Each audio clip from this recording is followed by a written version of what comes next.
Le module FS de Node.js offre différentes méthodes pour la lecture de fichiers. Ça permet ainsi de s'adapter aux besoins spécifiques d'une application.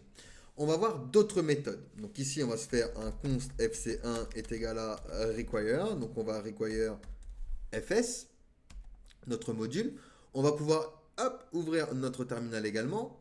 Et ici, par exemple, on va faire un fs1 et on va voir une méthode, la méthode writeFile, qui est utilisée pour lire le contenu d'un fichier de manière asynchrone. D'accord? Donc, hop, ici, par exemple, on va faire fc1.writeFile. Donc, lis le fichier. Donc, tu vas lire, par exemple, mon fichier .txt. On va lui préciser l'encodage des caractères. Donc, ici, UTF-8 pour les caractères latins. Et ensuite, une fonction fléchée avec erreur et data en paramètres. Et il va me faire un if. Si erreur est true, alors tu vas true error. OK? Alors, hop et hop. Sinon, tu vas loguer contenu du fichier, deux points, anti/n, et on va faire un data juste à côté. On va créer un fichier. Donc ici, on va créer mon fichier, par exemple, hop, mon fichier .txt. À l'intérieur de ce fichier, on va pouvoir écrire, par exemple, le contenu du fichier.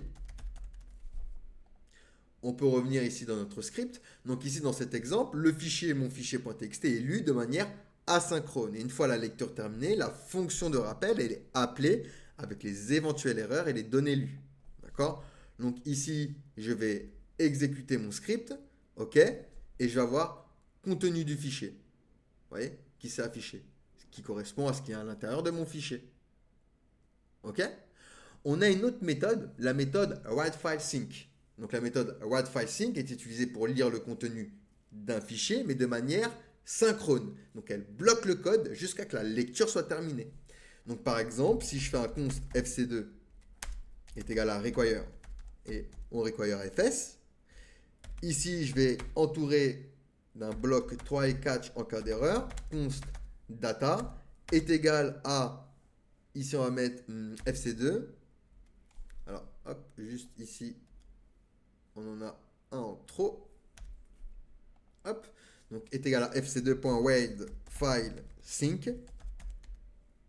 Donc mon fichier .txt, l'encodage des caractères UTF-8. Hop, nickel. Et on va loguer pareil. Donc on peut loguer la même chose. Hop. Et catch, donc en cas d'erreur. Donc hop, on va console error. Alors console.error. Erreur. Hop et hop. OK?